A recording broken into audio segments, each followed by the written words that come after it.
दोस्तों आज मैं एक्सप्लेन करने वाला हूँ हाल ही में रिलीज हुई 2025 की एक बेहतरीन मूवी को जिसका नाम है केसरी चैप्टर 2। और जैसा कि आप लोग जानते हैं ब्रिटिश सरकार द्वारा अमृतसर में जलियांवाला बाग हत्याकांड हुआ था जो कि 13 अप्रैल 1919 को। इस हत्याकांड से पूरे देश में मातम सा छा गया था और जब मैंने इस मूवी को देखा तो मेरी तो रूह तक कांप गई थी जब ब्रिटिशर्स एक के बाद एक अंधाधुंध गोलीबारी कर रहे थे। और इस फिल्म की कहानी सच्ची घटना पर आधारित है। तो आइए दोस्तों फिर एक्सप्लेन करते हैं आज की बेहतरीन मूवी को। तो कहानी की शुरुआत होती है सन 1919 13 अप्रैल जलियांवाला बाग अमृतसर से, जहां बहुत सारे लोग प्रोटेस्ट कर रहे थे और वो चाहते थे कि रॉल एक्ट को हटा दिया जाए। दरअसल में रॉलेट एक्ट है क्या, इस पर बात करते हैं। रॉलेट एक्ट एक दमनकारी कानून था जिसे 13 मार्च 1919 में ब्रिटिश सरकार ने भारत में पारित किया था। यह कानून ब्रिटिश सरकार को किसी भी व्यक्ति को बिना किसी मुकदमे के गिरफ्तार करने और जेल में बंद करने का अधिकार देता था। यह कानून भारतीयों की नागरिक स्वतंत्रता को सीमित करता था और इसे काला कानून भी कहा जाता है। खैर कहानी पर आते हैं। जब यह प्रोटेस्ट चल रहा था तब जनरल रेजिनाल्ड डायर अपनी मिलिट्री फोर्स लेकर वहां पर आता है और बिना किसी वार्निंग के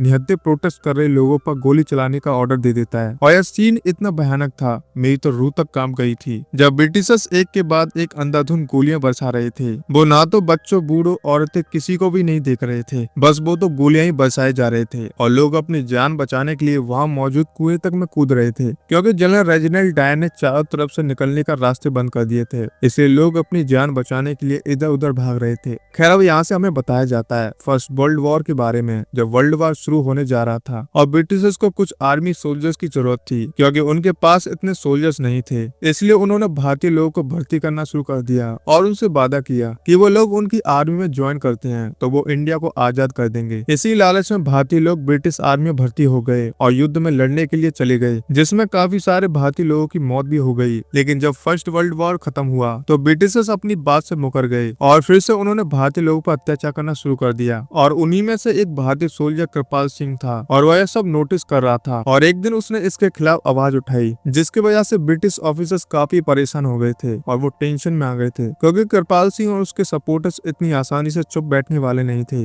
इसलिए उन्हें कुछ भी करके कृपाल सिंह को चुप कराना था और वह यही सोचने लगते हैं कि आखिर वह ऐसा क्या करें जिससे कृपाल सिंह फंस जाए। तो वहाँ का एक ऑफिसर उन्हें बैरिस्टर शंकर नारायण के बारे में बताता है। वो बताता है कि वह भी एक बेस्ट लॉयर है, इसलिए अगर वह उन्हें हायर करेंगे तो वह कृपाल सिंह को फंसा पाएंगे। जिसके बाद वो लोग शंकर नारायण को हायर करते हैं और नारायण भी उनका केस लड़ने के लिए मान जाता है। जिसके बाद कोर्ट हियरिंग शुरू होती है जहाँ पर कृपाल सिंह के लॉयर बताते हैं कि किस तरह कृपाल सिंह और उनके साथियों को वादा किया गया था कि अगर वह वर्ल्ड वॉर में लड़ेंगे तो ब्रिटिशर्स उनके ऊपर जो गुलामी करते हैं उसे बंद कर देंगे, लेकिन ऐसा उन्होंने कुछ भी नहीं किया। ये सब सुनने के बाद नायर कोर्ट को बताता है कि जब कृपाल सिंह आर्मी में था तो उसे बॉम्ब बनाना सिखाया गया था और उसी का फायदा उठाकर उसने यहाँ आने पर ही बम बनाया और 2 कॉलेज के लड़कों को भड़काकर उन्हें बम ब्लास्ट करने के लिए कहा, जिसकी वजह से कुछ ब्रिटिश ऑफिसर्स मारे गए। वो वहाँ पर कुछ एविडेंस दिखाता है जिसमें यह सब दिख रहा था कि कृपाल सिंह और वह बच्चे एक दूसरे को जानते थे। और ये सब देखने के बाद जज कृपाल सिंह को जेल में भेज देता है। जब कृपाल सिंह वहाँ से जा रहा था तो नायर से कहता है कि नायर काफी होशियार है, बस वो अपनी होशियारी सही जगह पर इस्तेमाल करे। और नायर यह केस जीत गया था जिसकी वजह से ब्रिटिश ऑफिसर्स उसकी काफी तारीफ करते हैं, जिससे नायर और उसकी पत्नी दोनों ही काफी खुश थे। साथ ही नायर को इसके लिए अवार्ड ही मिलने वाला है, जिसके लिए नायर काफी खुश था। तो वहीं दूसरी तरफ हम जलियांवाला बाग को देखते हैं जहाँ पर काफी सारे लोग इकट्ठा हो गए थे क्योंकि तब बैसाखी थी और लोग वहाँ पर इनकलाब जिंदाबाद के नारे लगा रहे थे। तब वहाँ पर एक छोटा लड़का आता है जो देखता है कि उनके ऊपर से एक प्लेन जा रहा था, जिसे देखकर वो काफी खुश थे। थोड़ी देर बाद वहाँ पर ब्रिटिश ऑफिसर डायर आता है और उसके साथ उसकी पूरी आर्मी फोर्स थी और वहाँ पर आते वो अनाउंस करता है कि सबको शूट कर दिया जाए, जिसके बाद सारे लोग वहाँ पर गोली चलाना शुरू कर देते हैं और सभी लोगों को मारा जाता है। ऐसे में उस लड़के की माँ उस लड़के को और उसकी बहन को एक जगह पर छुपा कर रखती है, लेकिन उस लड़के की बहन पकड़ी जाती है और उसे भी मार दिया जाता है। जिसके बाद हम कुछ लोगों को देखते हैं जो वहाँ से भागने की कोशिश भी कर रहे थे, लेकिन गेट को लॉक कर दिया गया था, जिसकी वजह से वह भाग नहीं पाते और उन सभी को मार दिया जाता है। जिसके बाद जो भी लोग मारे गए थे उनके परिवार वाले चुप बैठने के लिए तैयार नहीं थे। वो जानना चाहते थे कि आखिर उनके साथ क्या हुआ था। और यह सब देखकर ब्रिटिशर्स घबरा गए थे और वह डिसाइड करते हैं कि वो सबके घर वालों को मुआवजा देंगे करेंगे और इसके लिए वो हर एक घर वाले को 25 रुपए देने लगते हैं। लेकिन साथ ही जनरल डायर पर काफी सवाल उठ रहे थे कि डायर ने जो किया वो सही किया या नहीं, क्योंकि डायर का कहना था कि जिन लोगों को उसने जलियांवाला बाग में मारा है वह सारे लोग टेररिस्ट थे। लेकिन कुछ लोगों को अभी भी उसकी बातों पर यकीन नहीं हो रहा था और इसलिए इस मुद्दे को शांत करने के लिए ब्रिटिश डिसाइड करते हैं कि वह इसके लिए एक कमेटी बिठाएंगे जो इसके ऊपर जांच करेगी और फिर अपना डिसीजन लेगी। लेकिन अगर उस कमेटी में सारे ब्रिटिशर्स होंगे तो इंडियंस उसकी बातों पर भरोसा नहीं करेंगे, इसलिए वो डिसाइड करते हैं कि वो अपनी कमेटी में एक इंडियन को भी रखेंगे और इसके लिए वह नायर को चूज करते हैं। जिसके बाद नायर अपनी वाइफ के साथ अमृतसर आता है ताकि वह इस कमेटी को ज्वाइन कर सके और सच्चाई का पता लगा सके। और जब नायर यहाँ पर आता है तो सब कुछ देखकर वह समझ जाता है कि यहाँ पर जरूर कोई प्रॉब्लम है, क्योंकि डायर ने कहा था कि जिन लोगों को मारा गया है वह लोग टेररिस्ट थे, लेकिन उनके पास कोई भी हथियार नहीं मिले थे और इसी वजह से नायर को काफी डाउट हो रहा था और इसलिए वो काफी गहराई में जाकर पूछताछ करने लगता है। और जैसे जैसे वो पूछताछ करता जाता है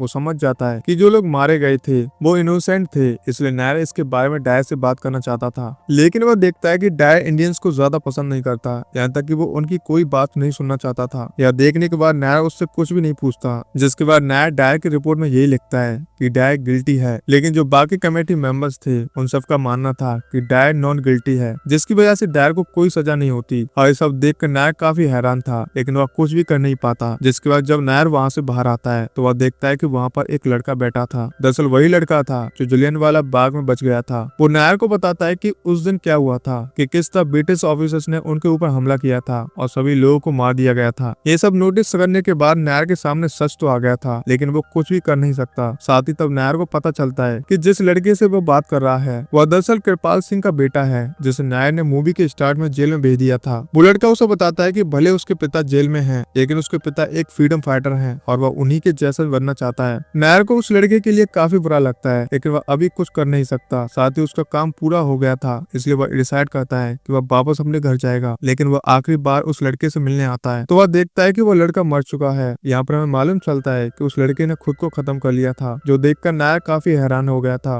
जिसके बाद नायर अमृतसर छोड़कर वापस अपने गाँव जाने लगता है। लेकिन जब वो रेलवे स्टेशन पर था तभी वहाँ पर दिलप्रीत नाम की एक लड़की आती है और नायर से कहती है कि वो उसका आइडल था। उसे लगता है कि नायर हमेशा सच्चाई के लिए लड़ेगा, लेकिन नायर तो सच्चाई जानते हुए भी यहाँ से भाग रहा है। वो नायर को उस लड़के के कुछ न्यूज़पेपर्स देती है जो उसने आखिरकार लिखे थे। साथ ही वहाँ पर उस लड़के के कुछ पेंटिंग्स भी थे जिसमें उसने लिखाया था कि किस तरह उन लोगों को मारा गया था। यह देखने के बाद नायर काफी हैरान था, लेकिन वो वहाँ से चला जाता है। जिसके बाद हम दिलप्रीत को देखते हैं जो कि एक लॉयर है और वो डिसाइड करती है कि भले ही नायर इसके लिए नहीं लड़ रहा, लेकिन वो इसके लिए लड़ेगी और इसलिए वो डायर के खिलाफ केस रजिस्टर कर देती है। जो देखकर डायर भी काफी टेंशन में आ गया था, लेकिन उसे पता चलता है कि दिलप्रीत एक लड़की है और यह उसका पहला केस है। यह देखकर उसकी सांसों में सांस आ जाती है, क्योंकि एक लड़की क्या ही करेगी। जिसके बाद कोर्ट केस शुरू हो जाता है और हम दिलप्रीत को देखते हैं जो काफी ज्यादा डरी हुई थी। लेकिन जब जज वहाँ पर आते हैं तो दिलप्रीत उनसे कहती है कि वो वकीलनामा फाइल करना चाहती है अपने काउंसलर शंकर नारायण के लिए, जो सुनकर सभी लोग काफी हैरान थे, क्योंकि अब तक किसी को भी पता नहीं था कि नायर इस केस में इन्वॉल्व है। यहाँ पर मालूम चलता है कि जब दिलप्रीत नायर से मिली थी और नायर ने उस बच्चे की पेंटिंग्स देखी थी तो वह समझ गया था कि उसके ऊपर कितना अन्याय हुआ है, इसलिए वह डिसाइड करता है कि वह उन्हें इंसाफ दिलाएगा और इसलिए उसने दिलप्रीत से कहा कि वो डायर के ऊपर केस कर दे। लेकिन किसी को भी पता नहीं चलना चाहिए कि नायर भी उसे सपोर्ट कर रहा है, क्योंकि अगर उन लोगों को पता चल गया कि नायर भी इस केस में इन्वॉल्व है तो वह उन्हें कोई भी एविडेंस हाथ लगने नहीं देंगे, उनके पीछे पुलिस भेज देंगे, जिसकी वजह से उनका काम और ज्यादा कॉम्प्लिकेटेड हो जाएगा। और इसी वजह से दिलप्रीत ने किसी को भी नहीं बताया था कि नायर भी उसे सपोर्ट करने वाला है। जिसके बाद कोर्ट केस शुरू हो जाता है, जहाँ पर डायर का लॉयर यही कह रहा था कि डायर ने जिन लोगों को मारा था वो टेररिस्ट थे। वो साथ ही यही बताता है कि जब वो लोग इकट्ठा हुए थे तब कर्फ्यू था, लेकिन फिर भी वो लोग हथियार लेकर उस लैंड पर इकट्ठा हुए थे। ये सब सुनने के बाद नायर जज को बताता है कि वहाँ पर कर्फ्यू नहीं लगा था, क्योंकि अगर कर्फ्यू लगा होता तो वो लोग जिस तरह से इकट्ठा होकर जा रहे थे उन्हें देखकर कोई पुलिस वाला उन्हें रोक सकता था, लेकिन उन्हें ग्राउंड जाने तक किसी ने भी नहीं रोका था। साथ ही नायर बताता है कि जब सभी लोग ग्राउंड पर इकट्ठा हुए थे तो उनके ऊपर से एक प्लेन गया था। दरअसल यह प्लेन भी डायर ने भेजा था ताकि वह देख सके कि कितने लोग इकट्ठा हो चुके हैं और वह कैसे उन्हें मार सकता है। जिस पर डायर का लॉयर कहता है कि उस प्लेन में उनका एक आर्मी ऑफिसर आया था, जो देखकर नायर उसे उनकी डायरी दिखाता है और बताता है कि इसमें कोई भी एंट्री नहीं है, अगर कोई बड़ा आर्मी ऑफिसर आएगा तो उसकी एंट्री जरूर होगी। यह देखने के बाद डायर का लॉयर चुप हो जाता है। साथ ही नायर जज से कहता है कि अगर वो लोग टेररिस्ट थे तो उनके हाथों से कोई हथियार क्यों नहीं मिले। नायर यह भी कहता है कि जिन लोगों की मौत हुई थी उनमें काफी सारे छोटे बच्चे भी थे, तो क्या वो भी टेररिस्ट थे। ये सब सुनने के बाद जज उनके केस को रजिस्टर करता है और अगले हफ्ते से उनकी ट्रायल शुरू करने की परमिशन दे देता है, जो सुनकर नायर और दिलप्रीत दोनों ही काफी खुश हो जाते हैं। तो वहीं डायर और उसकी टीम काफी हैरान थी और वो टेंशन में आ गए थे और अब उन्हें नायर के खिलाफ एक स्ट्रॉन्ग लॉयर चाहिए था जो नायर से मुकाबला कर सके। तो वहीं उनका ऑफिसर उन्हें बताता है कि एक दूसरा लॉयर है जिसका नाम है माइकली, लेकिन वो अभी प्रैक्टिस में नहीं है, लेकिन वही एक है जो नायर का मुकाबला कर सकता है। जिसके बाद वो ऑफिसर माइकली से मिलने जाता है और माइकली से कहता है कि अगर उसे नायर से बदला लेना है तो उसके पास यह अच्छा मौका है। यहाँ पर हमें मालूम चलता है कि माइकली और नायर दोनों काफी अच्छे दोस्त थे, लेकिन माइकली को ऐसा लगता था कि नायर ने उसका सीक्रेट प्रेस में रिवील कर दिया। दरअसल माइकली के पेरेंट्स एक इंडियन थे और एक ब्रिटिश, और इसी की वजह से माइकली को काफी ज्यादा रोस्ट किया करता था और इसी वजह से माइकली नायर पर काफी गुस्सा था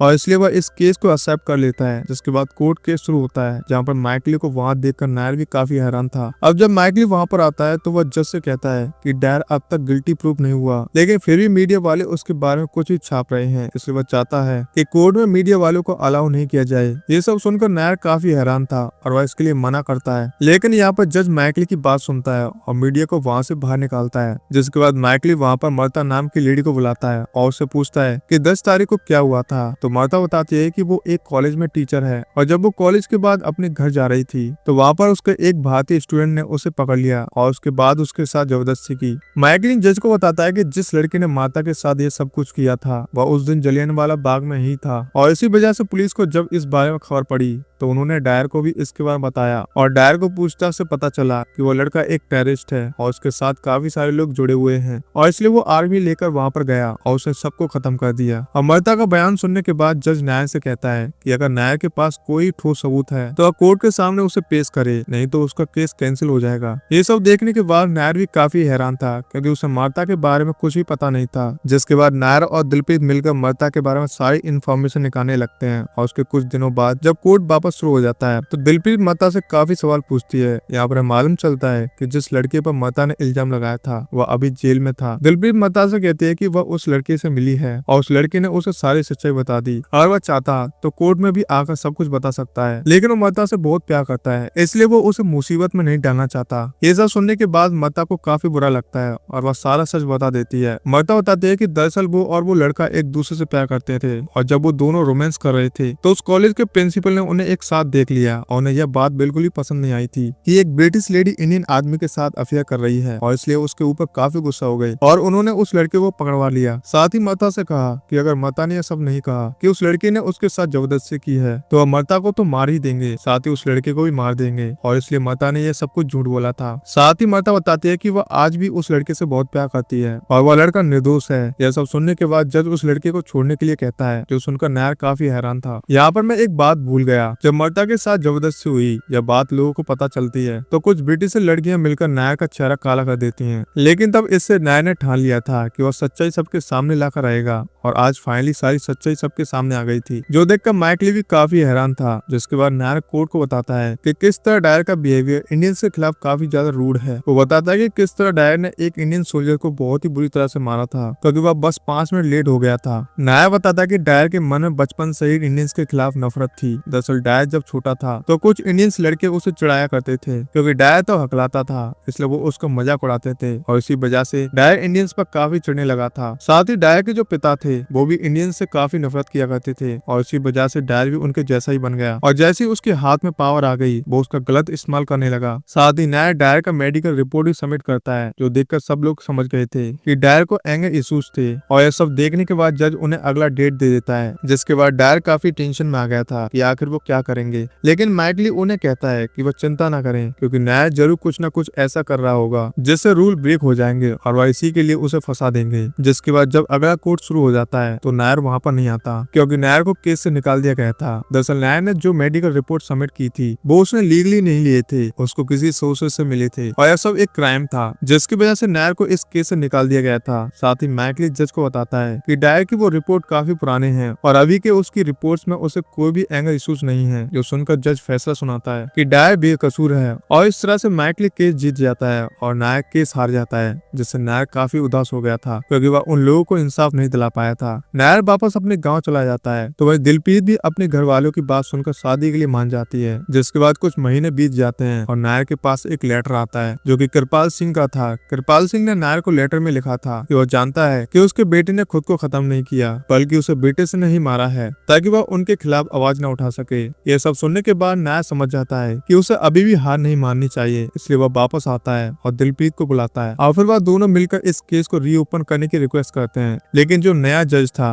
वह ऐसा करने से मना कर देता है क्योंकि उसका मानना था कि पहले इस केस पर काफी टाइम वेस्ट हो चुका था। जो सुनकर नायर काफी फ्रस्ट्रेट हो जाता है और जज को गालियां देने लगता है, बोलता है फक यू। जो सुनने के बाद जज उसे वार्न करता है कि अगर नायर ने उसे कुछ भी कहा तो नायर को सजा होगी, लेकिन नायर रुकता नहीं और उसे लगातार गालियां देने लगता है। जिसके बाद जज ऑर्डर देता है कि नायर को सबके सामने सजा दी जाए और इसके लिए पूरे प्रेस को बुलाया जाएगा। ये सुनने के बाद नायर वहाँ से निकल जाता है तो वहीं मैकली काफी खुश होता है क्योंकि नायर को अब सजा होगी, वो भी सबके सामने उसे बेइज्जत किया जाएगा। इसलिए मैकली और डायर दोनों काफी खुश हो जाते हैं। जिसके बाद वह दिन आता है जब नायर को सजा सुनाने वाले थे। वहाँ पर सारा प्रेस और काफी सारे लोग भी इकट्ठा हो गए थे और ऐसा हमें मालूम चलता है कि नायर ने जानबूझकर जज को गाली दी थी क्योंकि वह आगे की प्रोसीजर जानता था। दरअसल नायर को जलियांवाला बाग में जो हुआ था वो सच्चाई सबके सामने लानी थी और जज ने मीडिया को अंदर आने से अलाउ नहीं किया था, जिसकी वजह से कोर्ट में जो कुछ भी हो रहा था वह बाहर के लोगों को पता नहीं चल रहा था। लेकिन अब यहाँ पर जो कुछ भी होगा वो सभी लोगों को पता चलेगा क्योंकि यहाँ पर काफी सारे लोग भी थे और मीडिया भी थी। और यहाँ पर नायर के पास जो भी एविडेंस थे वह सबके सामने रखने लगता है कि किस तरह डायर ने जानबूझकर उन मासूम लोगों को मार दिया था जबकि उनके पास कोई हथियार नहीं थे। दरअसल उन लोगों को यह कहा गया था कि वहाँ पर एक पोएट आने वाला है और उसी को सुनने के लिए वो लोग वहाँ पर गए थे। यह सब कुछ डायर ने प्री प्लान करवाया था और डायर की सच्चाई सारे मीडिया वालों के सामने आ जाती है। साथ ही नायर वहाँ पर सारे एविडेंस रख देता है जिसकी वजह से डायर का पर्दाफाश हो चुका था और वह कुछ भी कर नहीं सकता क्योंकि वहाँ पर काफी सारे लोग और मीडिया थी। नायर सभी लोग से कहता है कि आखिर कब तक वह ब्रिटिशर्स की गुलामी सहेंगे, उन्हें इनके खिलाफ आवाज उठाना होगा ताकि वह यहाँ से निकल जाएं। नायर सारे ब्रिटिश ऑफिसर से कहता है कि वह उनका देश छोड़कर चले जाएं, जिसके बाद सभी लोग उसका साथ देने लगते हैं। जिसके बाद जस्टिस के लिए हर तरफ प्रोटेस्ट होने लगते हैं, जिसकी वजह से ब्रिटिशर्स भी काफी डर गए थे क्योंकि प्रोटेस्ट के साथ साथ उन पर हमले भी हो रहे थे और इसी की वजह से डायर को वापस इंग्लैंड भेजा जाता है, जिसके 4 साल बाद उसकी मृत्यु हो गई थी। जिसके बाद हमें रियल फोटो को दिखाया जाता है और यहीं पर यह मूवी खत्म हो जाती है। तो दोस्तों मैं उम्मीद करता हूँ कि आप लोगों को केसी चैप्टर 2 की कहानी बहुत ही बढ़िया लगी होगी और ये एक रियल कहानी है, एक रियल इंसिडेंट पर बनाई गई है। तो दोस्तों मैं उम्मीद करता हूँ कि आप लोगों को इस फिल्म की कहानी बहुत ही बढ़िया लगी है। तो दोस्तों इसी तरह की और भी मूवी देखना और पाना चाहते हैं तो कमेंट करके जरूर बताइएगा और मैं आप लोगों से जानना चाहता हूँ कि आप लोगों को ये मूवी कैसी लगी, तो कमेंट करके जरूर बताइएगा। तो फिर मिलते हैं दोस्तों एक और बेहतरीन मूवी के साथ। जय हिंद दोस्तों।